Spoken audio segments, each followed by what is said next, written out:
Seguimos con la carta Primera de Tesalonicenses, capítulo 2. Ya hermano oró, así que vamos a leer desde el versículo 9 en adelante. Dice: porque os acordáis, hermanos, de nuestro trabajo y fatiga, como trabajando de noche y de día, para no ser gravosos a ninguno de vosotros, os predicamos el Evangelio de Dios.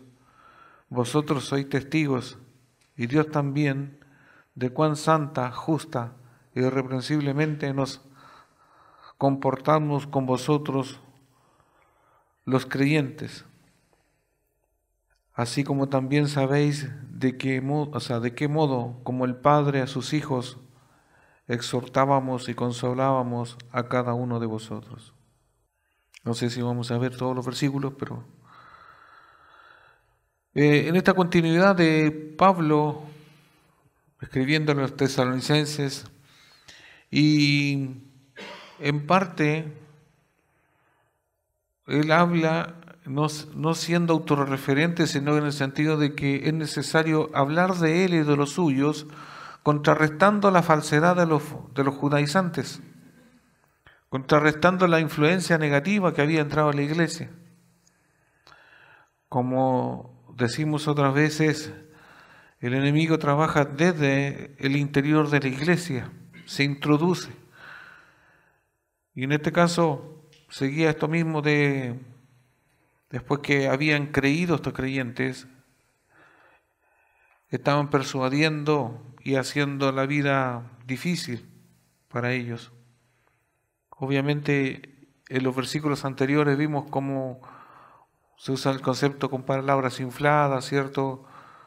Con cosas por dinero, se supone, porque también Pablo lo está hablando cuando habla de que él las cosas no las hacía por dinero, no por ganarse el favor de los hombres. Entonces todo eso entendemos que sí los judaizantes o los falsos se habían introducido tratando de menospreciar el ministerio, la labor que hacían de evangelizar, ¿cierto? De Pablo, Silas y Timoteo. Y vimos anteriormente, yo le decía, coincidió con el Día de las Madres, ¿cierto? Como nodriza, y hablaba como el esmero, como Pablo se había comportado en su liderazgo, en su trabajo pastoral, ¿cierto? Como una nodriza, que tenía la labor, a grandes rasgos lo que vimos ahí era como de madre que sustenta, que alimenta, que cuida, etcétera, con cuidados, ya, con sacrificio y todo lo demás. Después, este versículo, el último, que tiene que ver con eso, después ya el 9 empieza a cambiar, ya tiene la connotación ya no como nodriza o como madre, sino como padre, ¿ya? Y vamos a ver que hay una diferencia entre los dos. Pero esto a la vez es un complemento, no es una contradicción, sino que para añadir a la analogía de cómo él se comportó en el liderazgo o cómo fue su trabajo. Entonces por eso termina diciendo: porque os acordáis, hermanos, de nuestro trabajo y fatiga, cómo trabajando de noche, de día, para no ser gravosos a ninguno de vosotros, os predicamos el Evangelio. Aquí habla del trabajo, ¿cierto? Y vuelve eso, recordáis, siempre usando estos verbos, hace memoria, acuérdense cómo nosotros nos comportamos, echen a andar sus recuerdos. Precisamente y habla del trabajo. Y es lo que muchos no concuerdan, de que la predicación, el evangelismo y muchas cosas que se hacen en el orden o contexto de iglesia es un trabajo. Yo no sé por qué algunos le tienen como un rechazo a la palabra trabajo y lo ven como que eso sucede, el trabajar es afuera, ¿ya? Pero en la iglesia es como que no es trabajo, es un trabajo.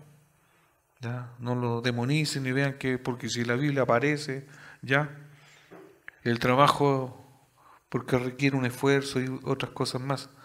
Entonces, yo hacía mención y puse unas preguntas, y voy a usar la que se comentó el otro día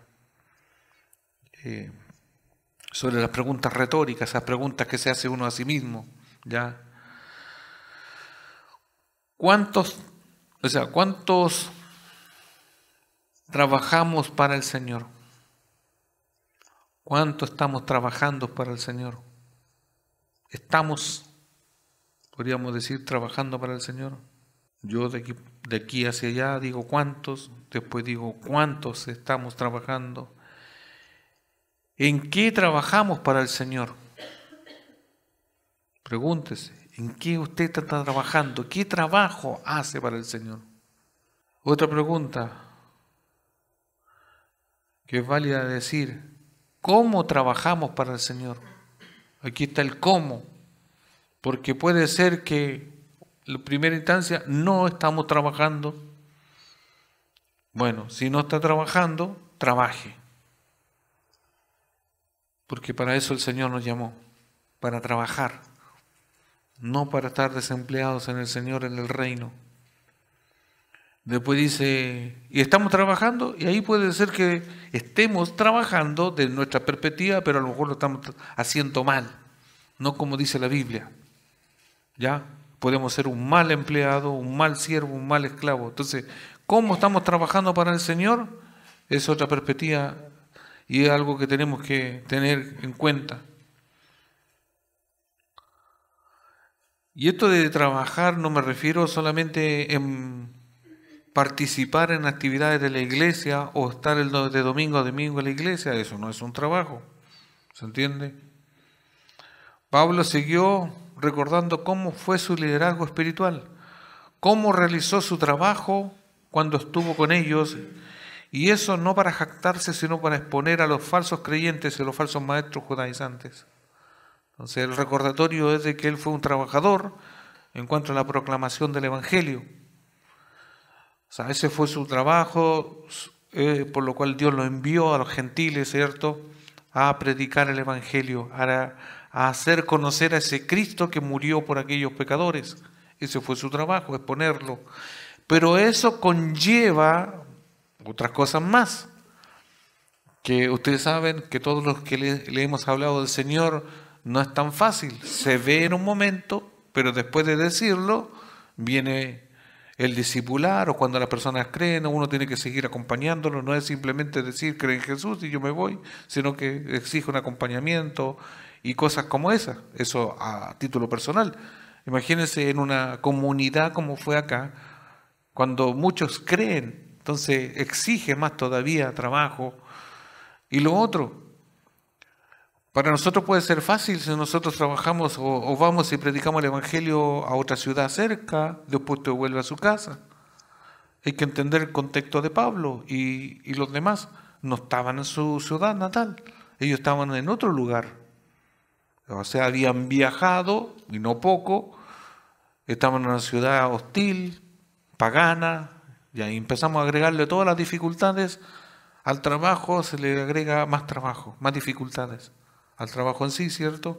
Entonces todas esas cosas las fue pasando, y después cómo desarrollamos el trabajo, cómo es la calidad de esta ejecución. Y Pablo por eso lo expresa, para hacer ese contraste y para dejar callados a los demás. Y obviamente es para hacer ver a la iglesia de Tesalónica que ellos sí eran unos verdaderos trabajadores en el reino de Dios, que no trabajaban por decir por lucro, no daban para ser vistos, por un reconocimiento social, sino por amor a Cristo y en todo lo que tiene que ver con el trabajo que Dios asigna a los suyos. Y pues empezamos a analizar. El ministerio de Pablo en Tesalónica fue con dos conceptos. Fue con trabajo y fatiga. La estadía de Pablo, y cuando estuvo ahí enseñando el Evangelio, demandó trabajo y fatiga. No estuvo de visita, no fue a comerle el alimento a los de Tesalónica, ¿cierto? No fue a que lo sacaran de paseo por la ciudad. No, él fue a trabajar. No estuvo de ocioso ahí. No estuvo de turista, por decirlo así. No, él fue a trabajar. El trabajo enfatiza la dificultad de una obra en particular. La predicación se convirtió en un trabajo. tuvo una dificultad. A eso se refiere el trabajo. Cuando nosotros decimos el trabajo, que no sea un trabajo, o que tu trabajo no sea una carga. A eso cuando uno va y ejecuta una actividad, ya, obviamente en un sentido general uno le dice trabajo, pero a veces la actividad común y corriente que nosotros podemos hacer exige un trabajo. O sea, más allá, ya usted va entendiendo que a veces nosotros no tenemos las ganas, que esto, que lo otro, entonces ya se pone difícil. Entonces el trabajo enfatiza la dificultad en una obra en particular. Y después se le agrega y fatiga. Subraya el esfuerzo agotador y la lucha para realizarla. Nosotros, no sé todos, pero los varones de repente tenemos cosas que hacer a todo sol en el verano, entonces uno dice, el sol abrumador y todo eso, uno se siente fatigado, como que pierde la fuerza. Entonces hay actividades que uno puede hacer o trabajos que después nos puede llevar, ¿cierto? O tantas horas en la misma ejecución, el mismo hacer de eso, nos puede llevar a una fatiga, a un esfuerzo agotador. O cuando uno cambia de hacer ciertas cosas rutinarias a otras, también eso dice, pucha, que trabajé, estaba haciendo un hoyo porque iba a hacer no sé qué, a plantar un arbolito, cosas como esa. Entonces uno dice, eso tiene, o para algunos simplemente cambiar la gomita de la llave puede significar un trabajo y fatigoso, porque bueno, a lo mejor la puso la goma al revés, rompió la llave y después ya pasó a tragedia la cosa, y ahí ya. Entonces, Pablo, en su labor, ¿cierto?, estaba esto, el trabajo y la fatiga. El uso de estas dos palabras refleja la actitud amorosa y la preocupación maternal, porque aquí estamos todavía, el último versículo, como la nodriza, ¿ya? Una preocupación maternal, como una nodriza siguiendo la idea anterior. Toda madre, y esto lo van a saber y lo van a corroborar, las hermanas dicen, toda madre sabe que no hay precio que sus hijos puedan pagar por lo que ellas o ella hacen por ellos. Una madre no espera ningún tipo de compensación de parte de sus hijos por por haberlos criado, por mostrarle afecto profundo o por atender todas sus necesidades con sacrificio y amor de corazón. Imagínense, si volvemos o ilustramos lo que está diciendo Pablo aquí, lo llevamos al día de hoy, a este tiempo, a cada una de las que son madres hoy. Y se echan a andar su memoria, se van a dar cuenta que el cuidar los hijos, tenerlos y después empezar a criarlos, tiene un gran trabajo. ¿Ya? Hasta el punto de que puede llegar a fatigar. Porque cuando están pequeños, cuando son huevitas, ¿cierto? ¿Qué pasa con las madres? ¿Qué pasa cuando la guaguita, como dicen en jerga popular, viene con el sueñito cambiado? En la noche la guaguita está así, con los ojos, y ahí quiere toda la atención. Entonces, demanda ¿qué? Un esfuerzo agotador, ¿cierto? Y un trabajo. Aún así la madre, por el amor de la nueva criatura, ¿cierto?, se esmera por cuidar y darle todos los cuidados, pero a veces llega hasta el punto de la fatiga. Imagínense una madre que no está en un contexto normal con un papá y todos los demás, ¿cierto? Que es madre soltera y no tiene familia y que tiene que hacerse cargo de todo eso. También cambia, dificulta aún más todavía. Entonces, lo que conlleva de manera natural una madre criar los hijos, más encima a medida que empiezan a crecer, los hijos, ¿cómo se empiezan a comportar? Como unos verdaderos angelitos, como dicen por ahí. No sé, yo a mí, en lo particular, siempre me da algo cuando dicen, ahí están los angelitos son ángeles, seres creados de Dios por su servicio. Yo soy bien cuadrado con eso. Y los niños no son ángeles. Porque los niños, cuando le empiezan a salir sus retoños de su verdadera naturaleza, dan problemas. Y ya no son angelitos. No, sí, verdad. No me miren así con cara, yo les voy a decir la verdad en su cara. ¿Ya? Por eso no van a ver nugget ni papas fritas ese día. Ay, los voy a castigar. No me pongan cara de ángeles. Que no la tienen porque ustedes hacen rabiar a sus mamás. Pero su mamá, como los aman tanto, tanto, tanto, tanto, tanto, ya, ahí están, con esfuerzo, y a veces se fatigan y ustedes no saben lo que hay detrás de cada madre. Porque todavía son pequeños. Entonces, con ese afán, con ese esfuerzo y trabajo, Pablo cuidaba de los tesalonicenses. Y ese es el sentido en un amplio del liderazgo pastoral. Trabajo, fatiga, que nunca se dice, pero se hace, o se debiese hacer. ¿Para qué estamos? Porque hay madres y madres, ¿ya?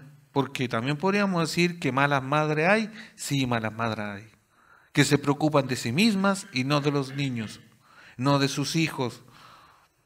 Porque ustedes han visto en Helga de la alta sociedad, tienen al hijo, lo dejan ahí a la nana, se operan, quedan regia, van al gimnasio y viven su vida. Y la criatura, ahí al cuidado de la nana, ¿cierto? La que no es madre. Y, o por su profesión y por eso, ahí se descuida y no hace el rol que le corresponde. Bueno, no sé si es una dicha, no, pero para mí no es una madre, como dice, como debiese ser. La madre debe dar el cuidado, la protección, el cariño, todo lo demás. ¿Ya? Y no tan solo un bienestar económico. Eso a veces no vale. La madre necesita, porque es una vez que pasa ese tiempo. Después cuando es grande no sirve. Es una vez que el niño es niño, que cuando es pequeño es pequeño. Entonces, Pablo aquí, contrastando esto de la buena madre, ¿cierto? Sabe que ese cuidado amoroso, esa actitud como la nodriza, ¿cierto? Entonces, toda madre da todo por los hijos y no hay precio. Por eso Pablo habla de como una nodriza. De igual manera, Pablo dijo a la iglesia que él y sus compañeros ministraron con ahínco, sin deseo de compensación, aunque sí tenían todo el derecho. Entonces Pablo tenía todo el derecho, ya, de ser de manera recíproca atendidos por los mismos tesalonicenses. Pero él, como una madre, como una nodriza, no usó de eso. Porque en una lógica, ¿cierto? Toda madre después, cuando los hijos son grandes, debiesen ser honradas, ¿ya? Y debiesen, pero no siempre obviamente es así. O toda madre no abusa de eso. Pero en este caso Pablo, usando eso, ¿cierto? No abusó ni de derecho, como decía en 1 Timoteo 5, 17 al 18. Esto lo recordamos en otros versos anteriores sobre el derecho que tenían los líderes de la iglesia o tienen los ancianos. Como dice aquí, los ancianos que gobiernan bien sean tenidos de doble, o sea, por dignos de doble honor, mayormente los que trabajan en predicar y enseñar. Pues la Escritura dice, no pondrás bozal al buey que trilla y digno es el obrero de su salario. Pablo tenía el derecho y sobre todo como él había trabajado como dice aquí, con trabajo y fatiga. Era merecedor de eso. Pablo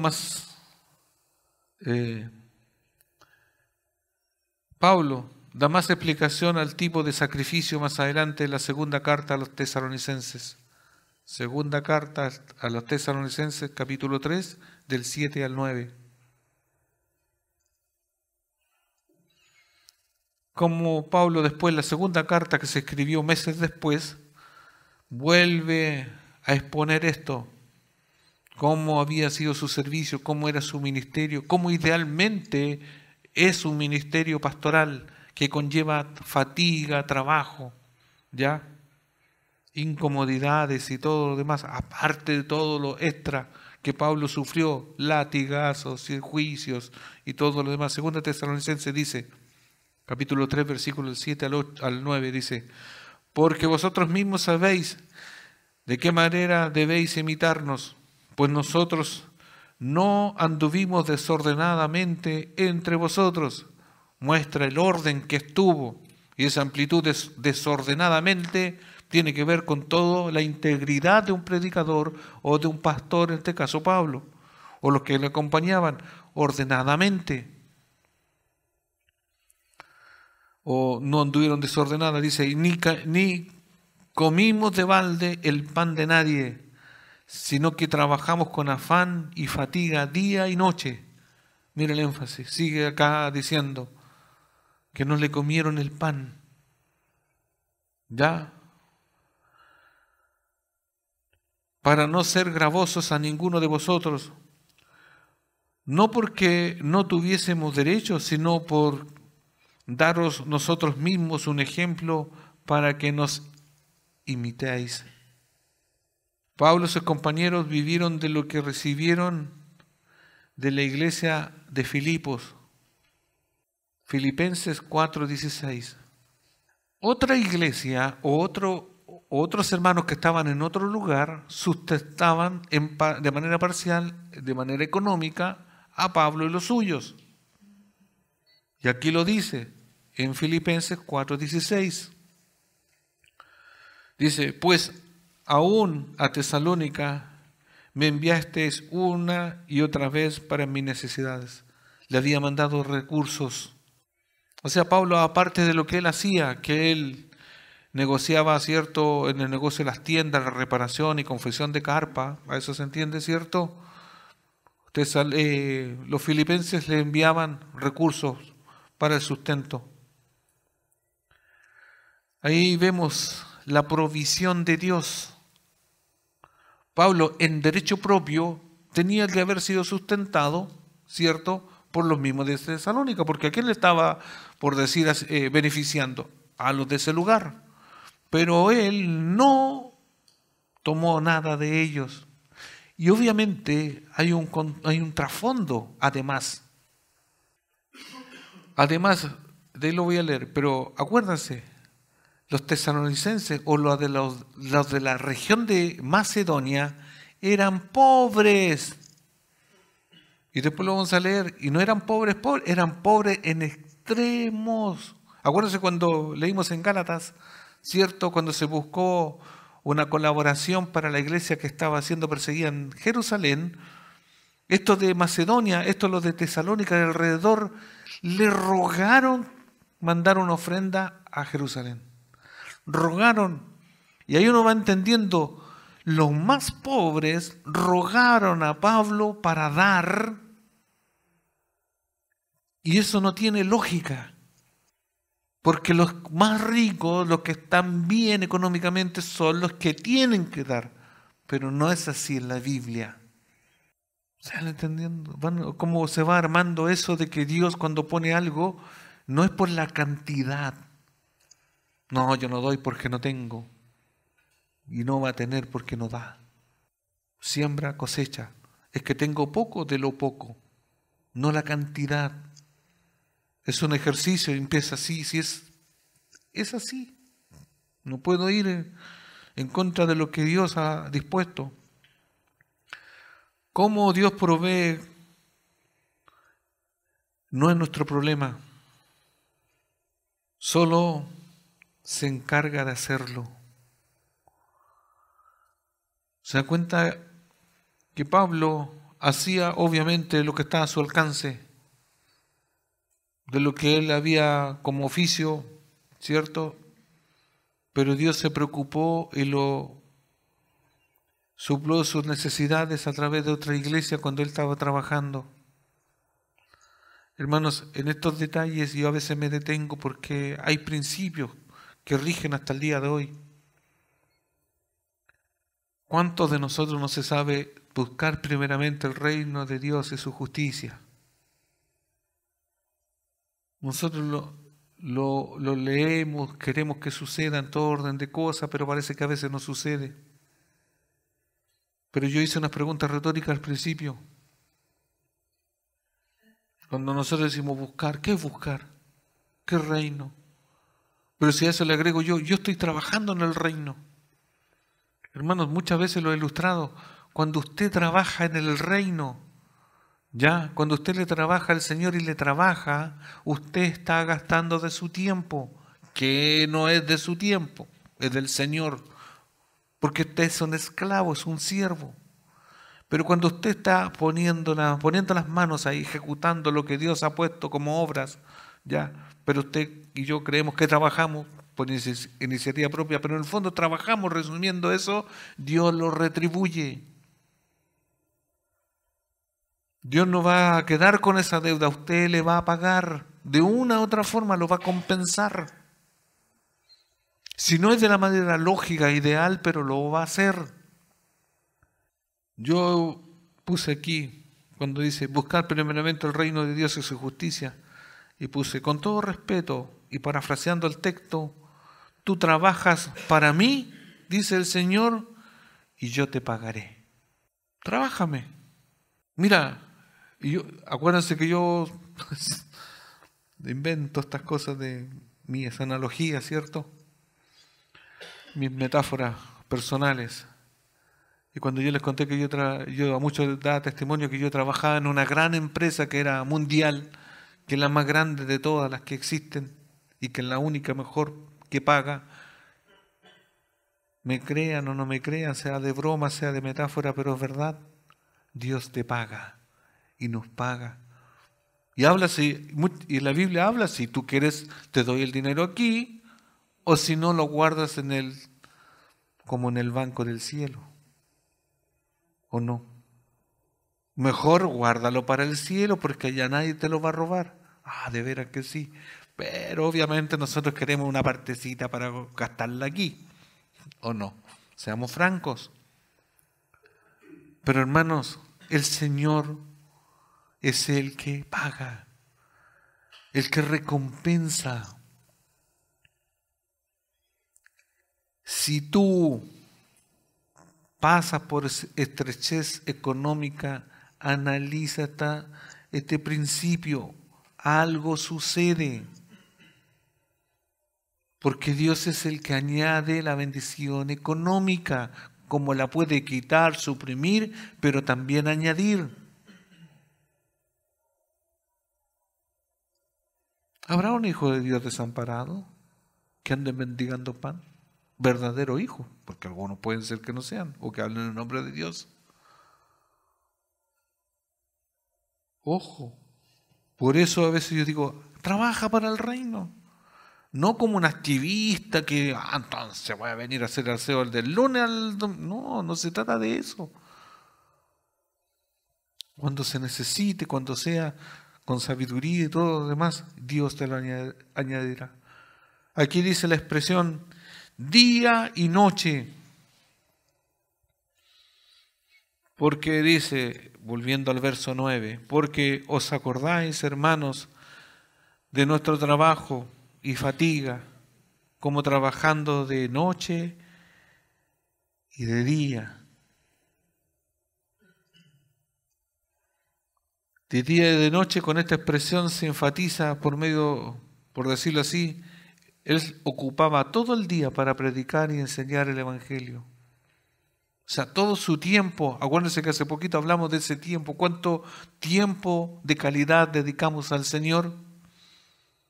Poco, ¿cierto? ¿Por qué? Porque tenemos que hacer cosas. Sí, obviamente hay cosas que ¿quién las va a hacer por nosotros? Pero en este formato Pablo ya estaba enviado a esto y él dedicaba todo el tiempo. Y cuando hablamos día y noche, la expresión era siempre, era constante. No tenía horarios. ¿Por qué Pablo no quería hacer carga o gravoso? Porque dice, para no ser gravosos, ya, o no ser una carga. Recién lo había dicho. Ahora leemos el texto, 2 Corintios 8 del 1 al 2. 2 Corintios 8 del 1 al 2.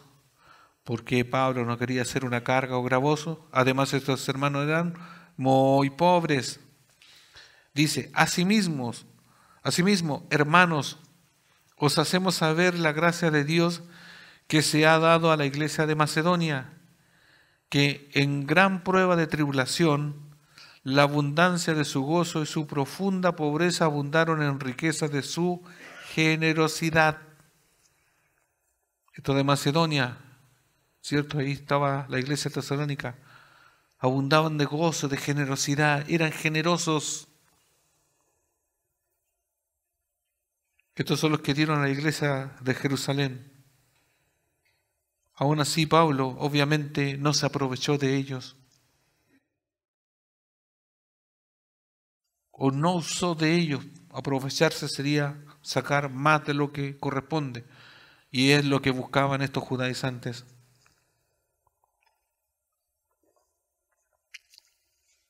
Es lo que buscan algunos en estos tiempos, más allá de lo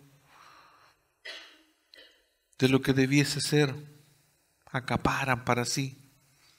No, teniendo lo suficiente, basta. Entonces estos dan ese ejemplo.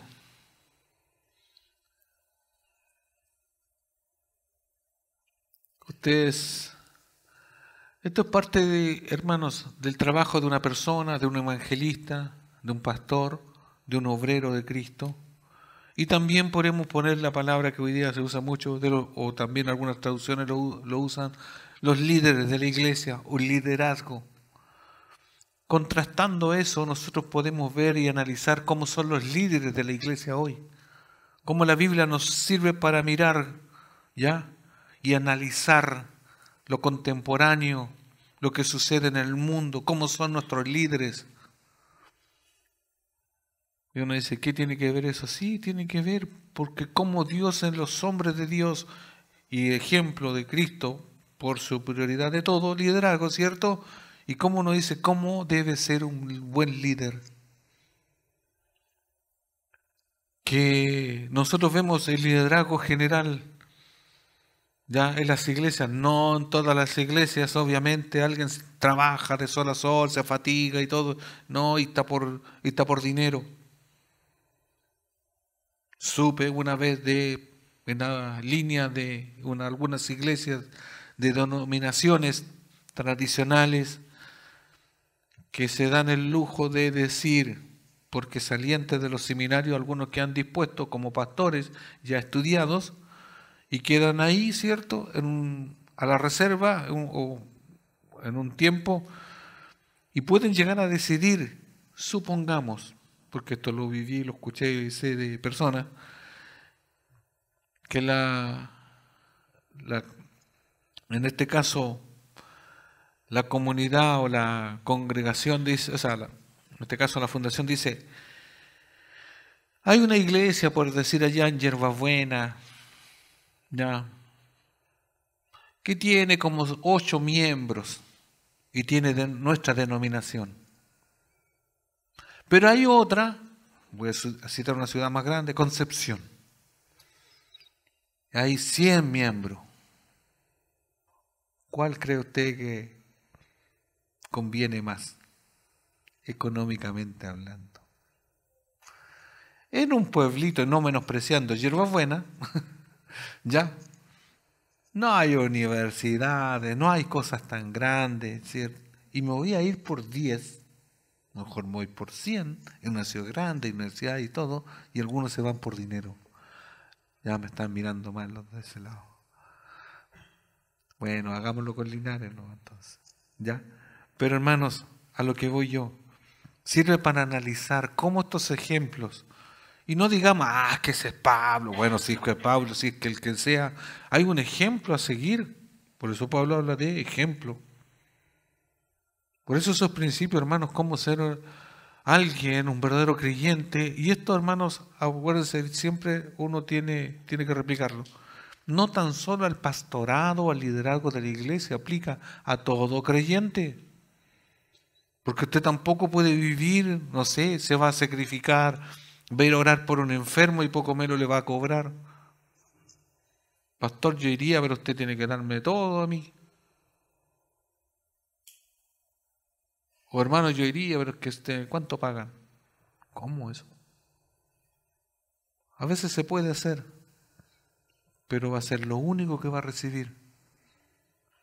Y no el gozo de servir a su Señor por amor a Él. ¿Se entiende que es muy diferente? Porque el gozo de obedecer y servir al Señor y trabajarle a Él es indescriptible. ¿Ya? Usted no le trabaja a un simple mortal multimillonario, empresario de aquí de la tierra, no. Es al dueño del oro y la plata de todo el universo.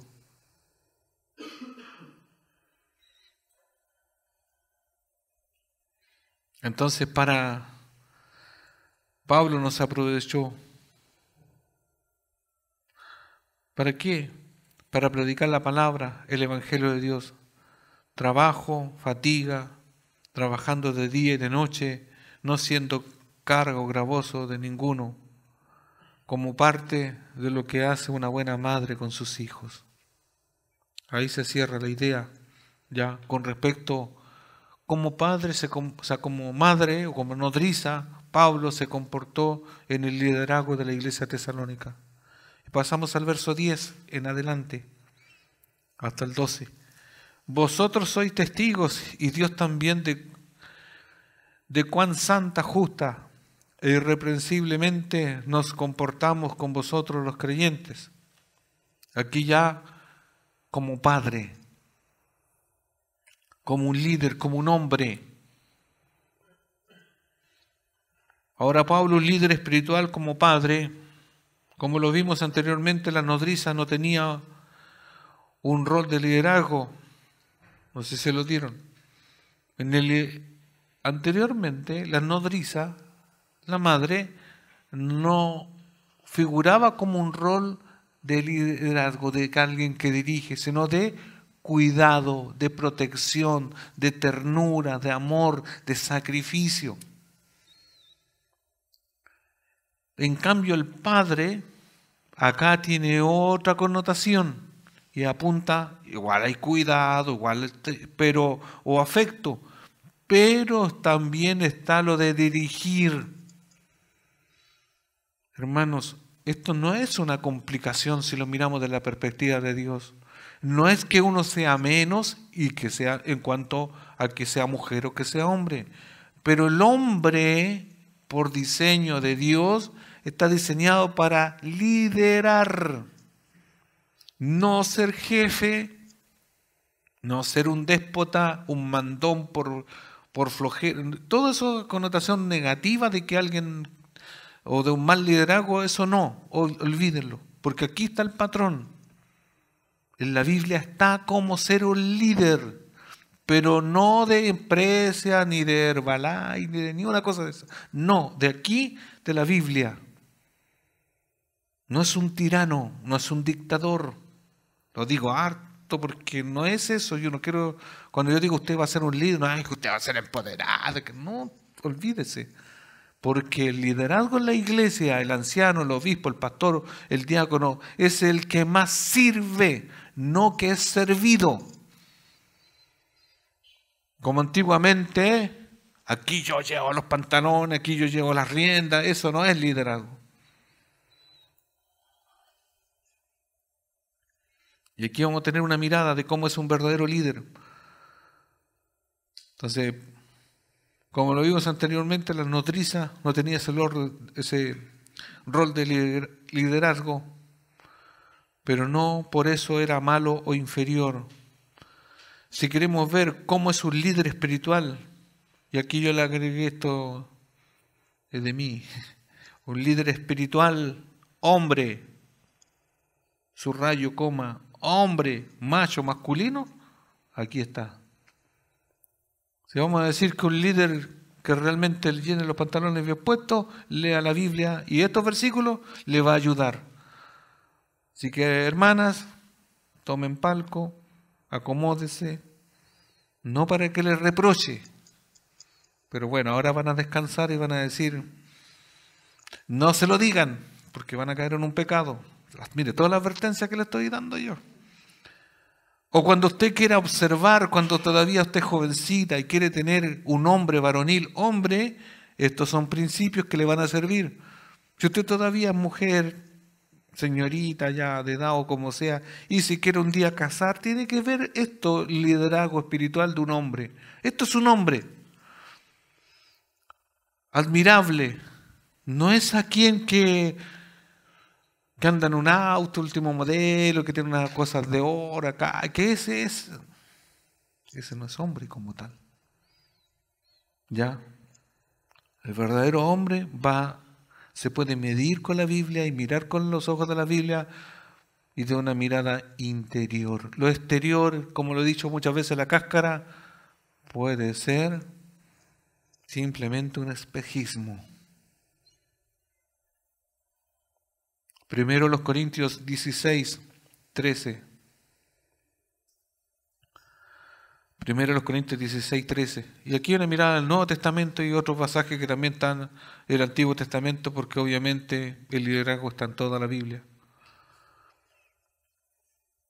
Dice, velad, estad firmes en la fe, portaos varonilmente.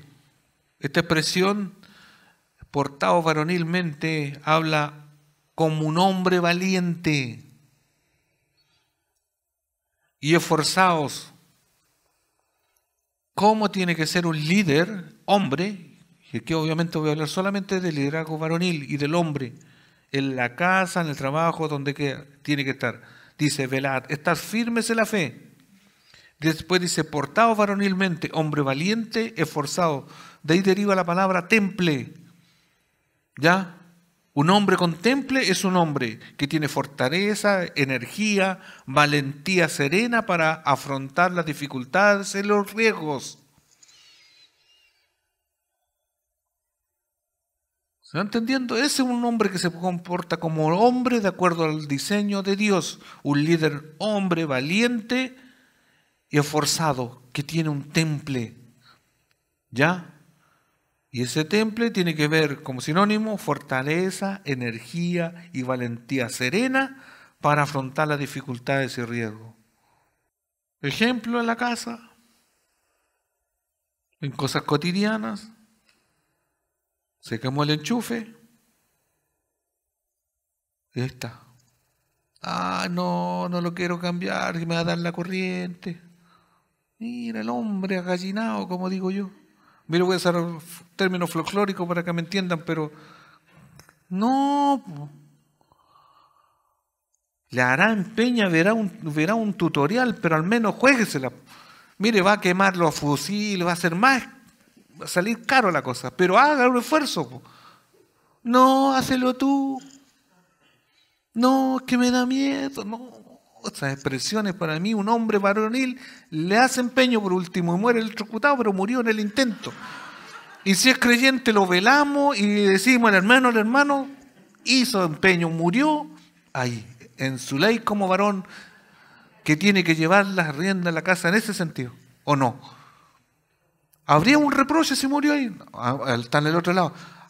Que fue tonta, que fue negligente, porque no llama un técnico.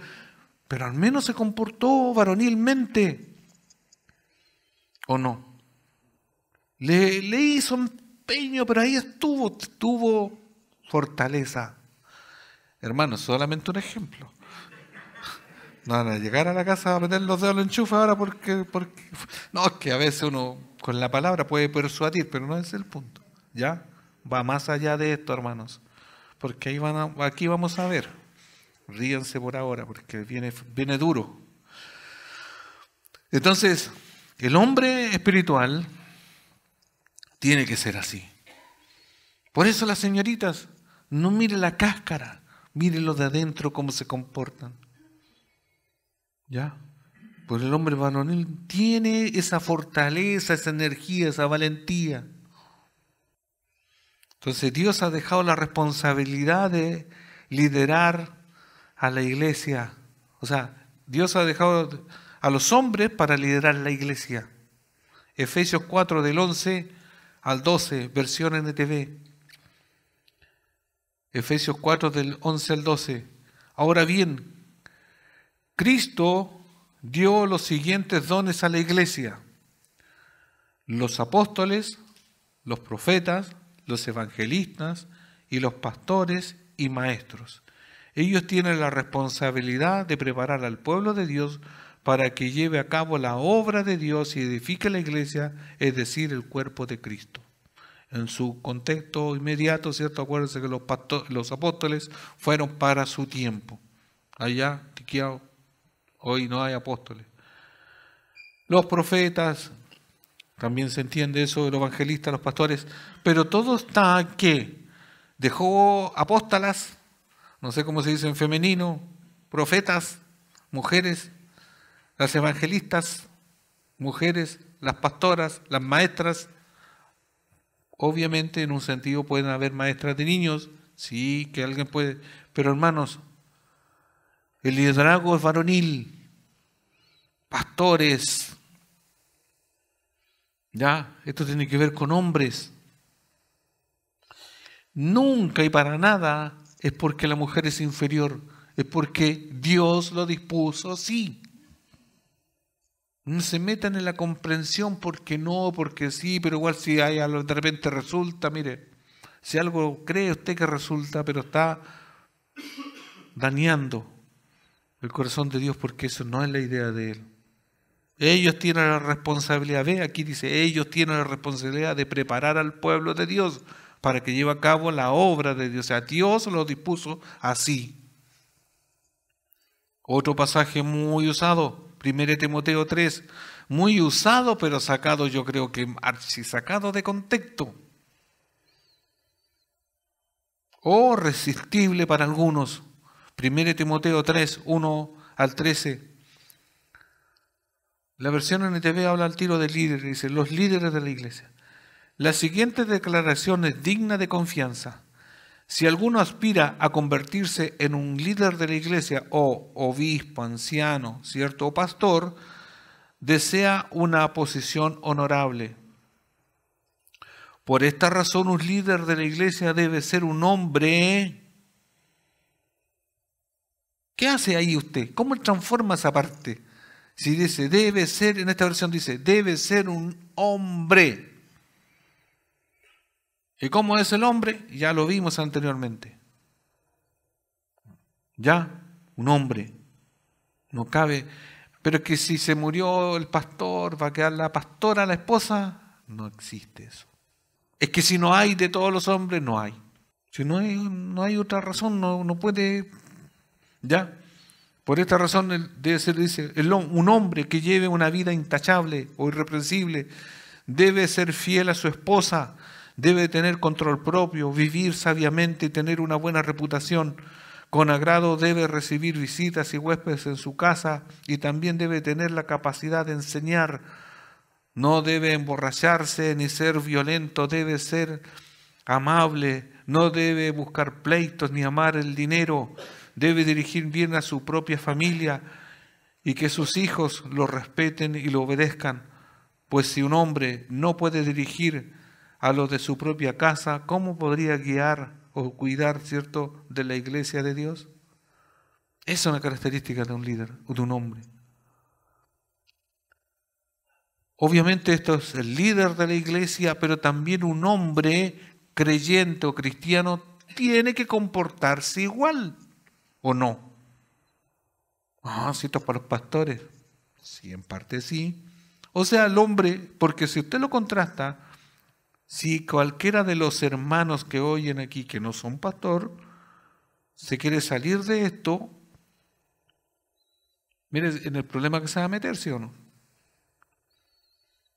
O sea, si por un líder de la iglesia, pero como dice iglesia, ¿cómo vamos a sacar el texto de la iglesia, cierto? Ya, pero si usted en su casa, ¿quién tiene que liderar en su casa? Usted, porque no era el pastor a la casa del... No, usted tiene que liderar la casa.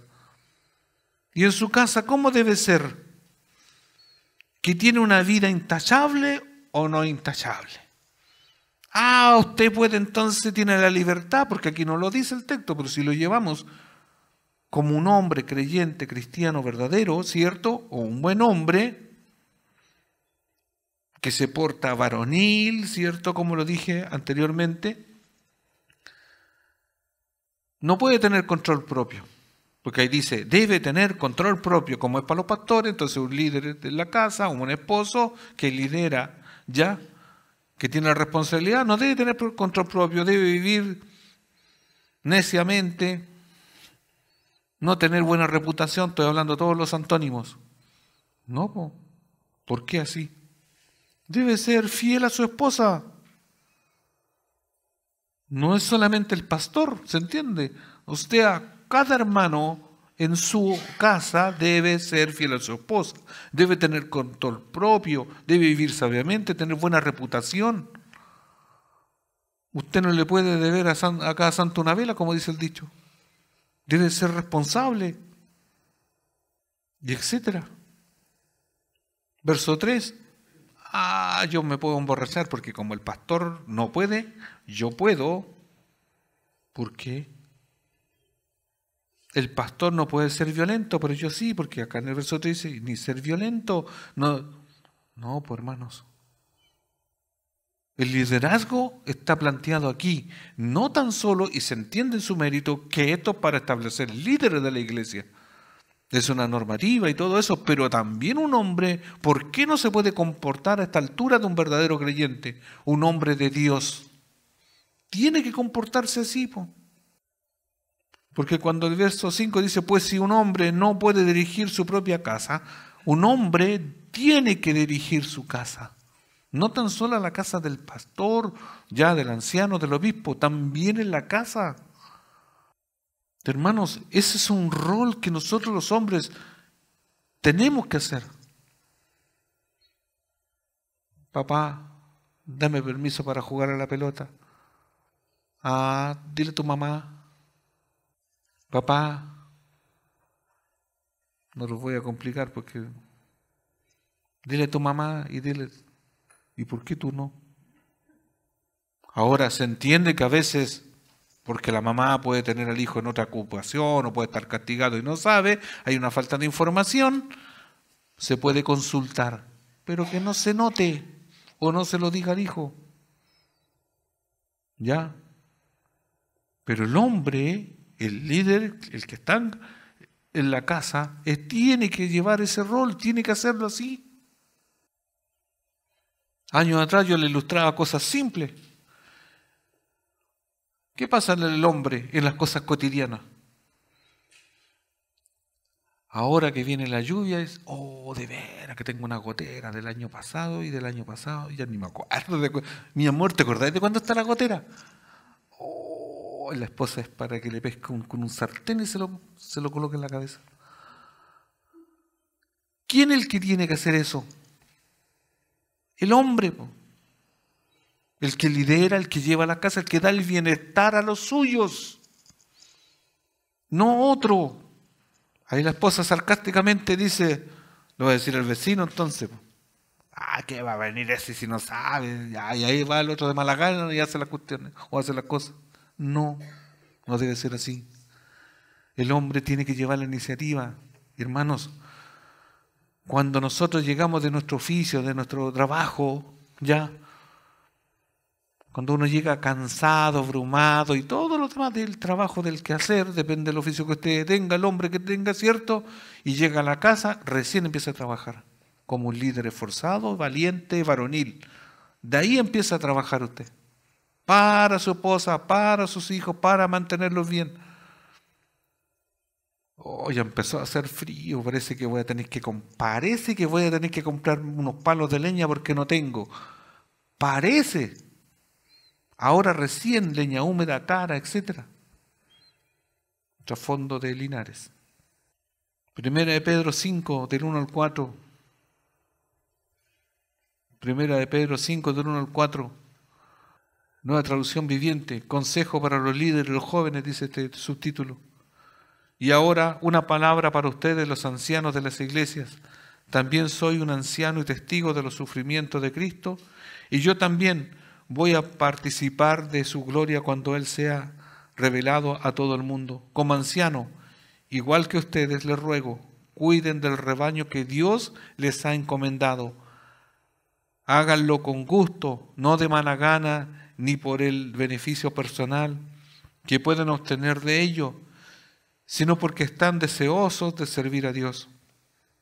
No abusen de la autoridad que tienen sobre los que están a su cargo, sino guíenlos con su buen ejemplo. Así, cuando venga el gran pastor, otra versión dice príncipe, los pastores recibirán una corona de gloria y de honor. Esto habla del liderazgo del interior de la iglesia. Todo esto son... Pero de aquí extraemos igual un principio. Cuando dice, hágalo con gusto, no de mala gana. ¿Ya? Esto es para el servicio del pastorado, ¿cierto? Ya, pero cuando usted se va a la casa y usted, desde los principios que estamos viendo, es un líder cristiano, es un esposo, ¿cómo hace las cosas? ¿De mala gana? ¿Abusan de la autoridad que tienen? No, pues yo no puedo lavar la loza, pues eso lo hacen las mujeres. Es que mi papá, mi abuelo siempre fue... Su abuelo y su papá a lo mejor nunca leyó una Biblia y no sabía cómo es un líder. Un líder es alguien que consuela, que guía, que fortalece, que hace todo, que sirve y que sirve. Porque muestra y dice como ejemplo, Pablo, saltándonos acá a Tesalonicenses, ejemplo. Porque los hijos, en el caso del hogar, están viendo. Eso es un buen ejemplo. Por eso, volviendo al versículo de los Corintios, la expresión de Corintios dice, portaos varonilmente y forzados, aparece también en el Antiguo Testamento. Y con estos versos vamos a terminar. Que están en el Antiguo Testamento, obviamente la versión griega ya de la Septuaginta. Deuteronomio 31. Deuteronomio 31. Hermanos, antes obviamente de esto de Pablo, cómo se comporta, ¿cierto? Del verso 10.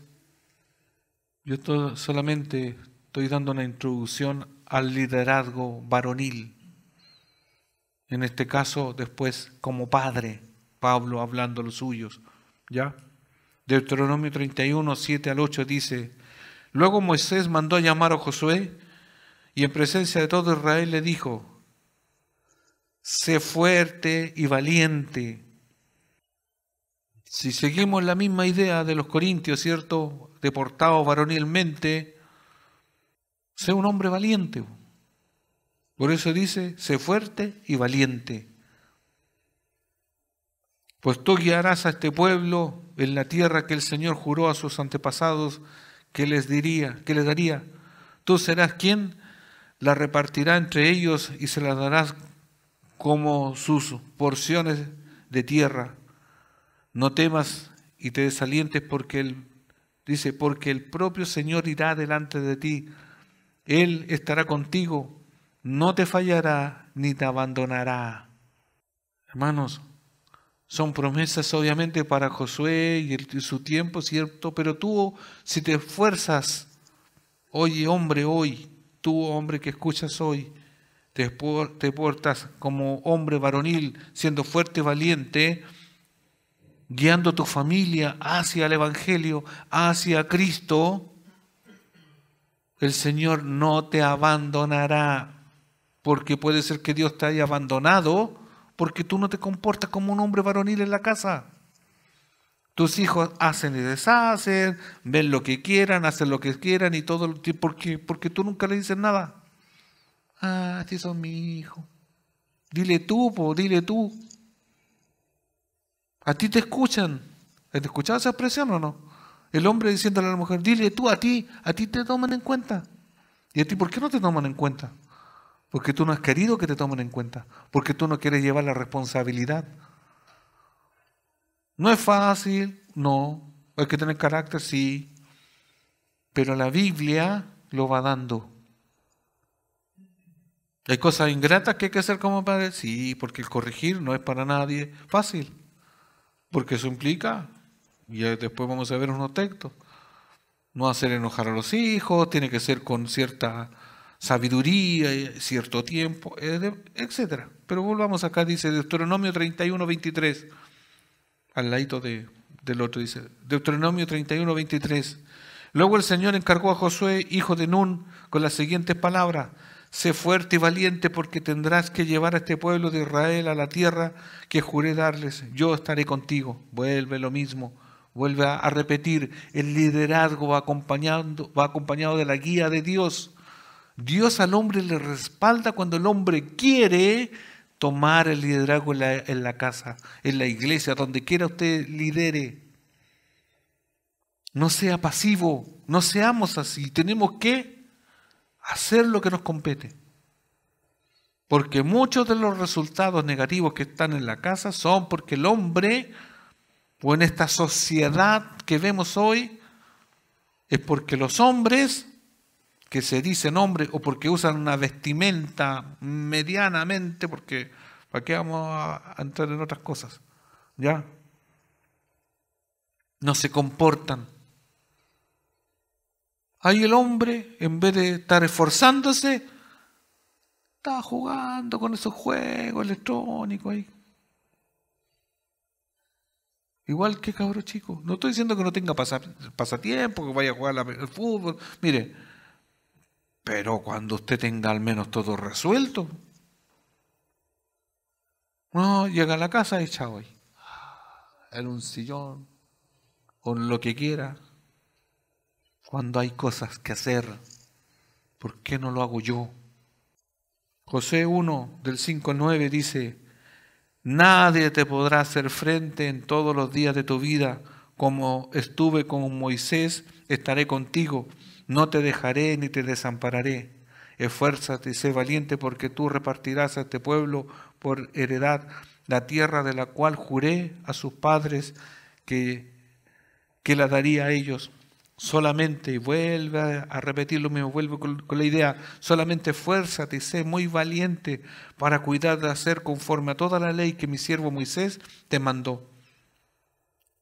No te apartes de ella ni a diestra ni siniestras, para que seas prosperado en todas las cosas que emprendas. Nunca se apartará de tu boca el libro de la ley, sino que de día y de noche meditarás en él, para que guardes y hagas conforme a todo lo que en él está escrito, porque entonces harás prosperar tu camino y todo te saldrá bien. Mira que te mando que te esfuerces y seas valiente. No temas ni desmayes, porque Jehová tu Dios estará contigo donde quiera que vayas. El liderazgo varonil, el liderazgo en la iglesia está dado al hombre en la guía de la palabra.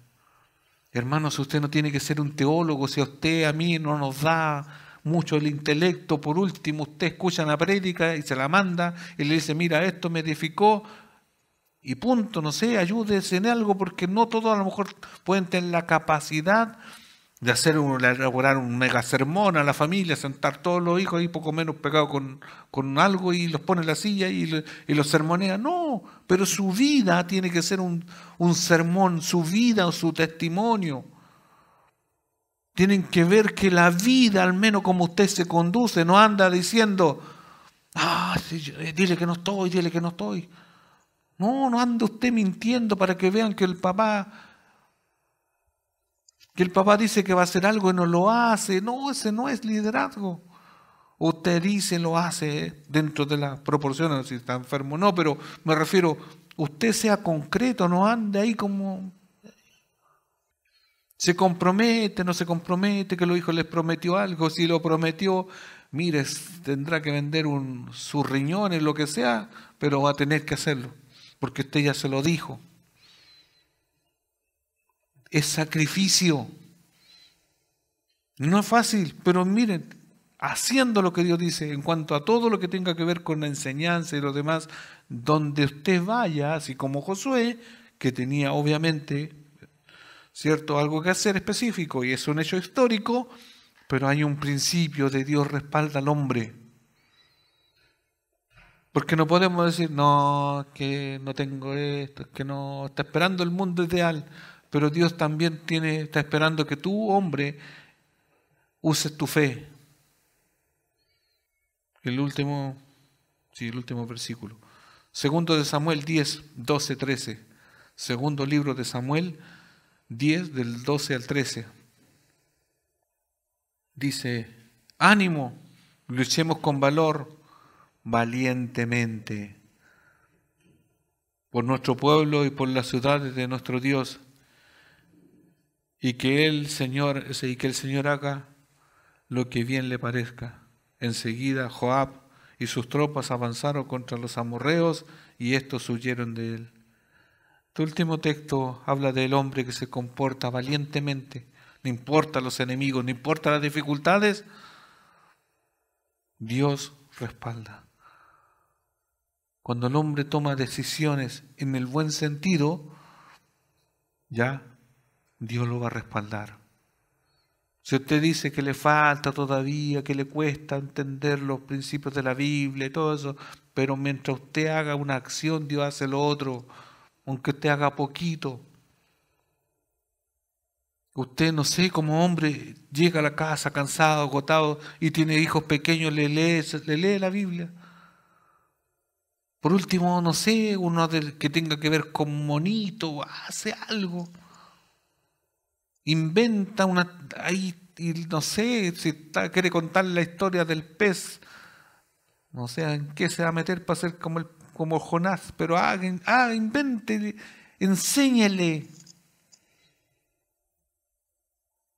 Pero no se quede ahí. No, es que la mamá tiene dedos papianos. Aquí no se trata de dedos papianos, se trata de que el hombre tiene un rol y lo tiene que hacer.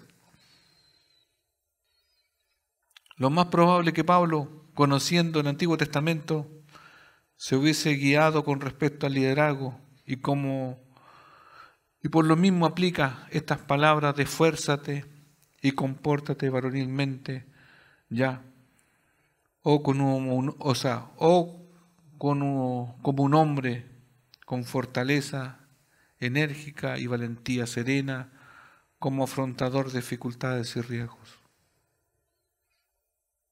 Hermanos, varones, iglesia, como decía las señoritas, las que todavía eso tienen que buscar en un hombre, que tenga algo espiritual. No sea un recitador de la Biblia por recitarla, no que tenga un gran título, puede todo eso tenerlo, pero se comporte varonilmente. Ese es el liderazgo. Y bueno, después lo vamos a ver la semana que viene, cómo lo hizo Pablo como padre. Hermanos, yo sigo refiriéndome a los hombres. Si usted está al debe, que ya no tiene vuelta atrás, su hijo ya están pailones, se le fueron, no sé, y ya no hizo lo que tenía que hacer, bueno, pero siga comportándose, aunque sea. Si hoy tiene que corregir alguna conducta, hágalo. Porque tiene que ser así. No espere que ande la esposa detrás suyo, como pidiendo consentimiento y me esté moviendo los hombros. No, usted tiene que llevar la iniciativa. Nosotros, la iglesia, cuesta esto porque es más cómodo hacer nada. Es tomar 11 y acostarse. No, sacrificio, sacrificio, sacrificio. Si la sociedad está mala, por culpa de los hombres, que no se comportan varonilmente.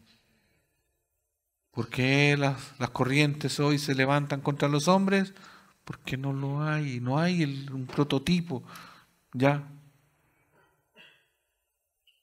Lo último que voy a añadir, no es como algo que con mi esposa nos toca ver, no sé si usted lo ha observado cuando va a la gran capital en Santiago. Ve varones con aspecto de hombres, ya. Y no es ni un prejuicio contra nada, pero no son hombres, o no se comportan. O sea, son, pero no se comportan como tal. Yo no estoy en contra de que el hombre se arregle, se bañe y todas esas cosas. Pero con una uña, ceja y cosas. Y no estoy diciendo que no se eche una mano gato y todas esas cosas, pero estoy hablando que uno termina deduciendo que no es un hombre de hombre. ¿Ya? El hombre no es que huela mal, Pero el hombre tiene que actuar como hombre, en todo sentido. Y el verdadero hombre y el liderazgo está escrito en la Biblia. Es alguien servicial, alguien que se sacrifica, alguien que suple todas las necesidades y está casado a su cónyuge. Eso es un hijo, no sé, a la mamá, a los papás, la familia, donde quiera esté. Y si trabaja y si es un hombre, también tiene que comportarse varonilmente. ¿Ya? Oremos. Bueno, la próxima semana entramos de lleno al verso 10 y en los que nos tocan adelante. Póngase en pie, por favor. Padre, en el nombre de Jesús, primeramente nos presentamos y me incluye, Señor, como varones de esta iglesia, pidiendo perdón si no nos hemos comportado varonilmente. Señor, porque muchas veces nos da miedo, encontramos que las cosas son mucha responsabilidad o mucho sacrificio, pero no vemos o no nos acordamos de las Escrituras, cómo están los ejemplos a seguir. Primeramente el suyo, Señor, que nos escatimó, Señor, morir en la cruz varonilmente, siendo valiente. Señor, perdónenos si estamos al debe en cuanto a la guía en el hogar y todo lo demás. Ayúdenos, Señor, y si de hoy en adelante podemos mejorar más, que sea así, Señor, solamente para su gloria. Señor, que asimismo, Señor, la iglesia sea madurando para que así también las hermanas vean el liderazgo, vean que los hombres tienen una participación, tienen un rol. Señor, que eso no puede ser usurpado. Señor, si lo hacemos bien o mal, pero no puede ser usurpado, porque se ha sido delegado a los hombres. Y Pablo, en este caso a los tesalonicenses, lo dejó como ejemplo, que de día y de noche trabajaba, que se esforzaba y que no abusó de su liderazgo, su posición, sino que comprendió que también ellos estaban pasando una necesidad. Por eso, Señor, a veces es difícil, podemos decir, o complejo el liderazgo, pero hay ejemplos, hay cómo tener referentes. Y Señor, ayúdenos a que crezcamos en eso. Señor, gracias porque ha dejado su palabra y que nos hace, Señor, volver a lo que debemos hacer idealmente. A usted, Señor, sea la honra y la gloria en el nombre de Jesús. Amén.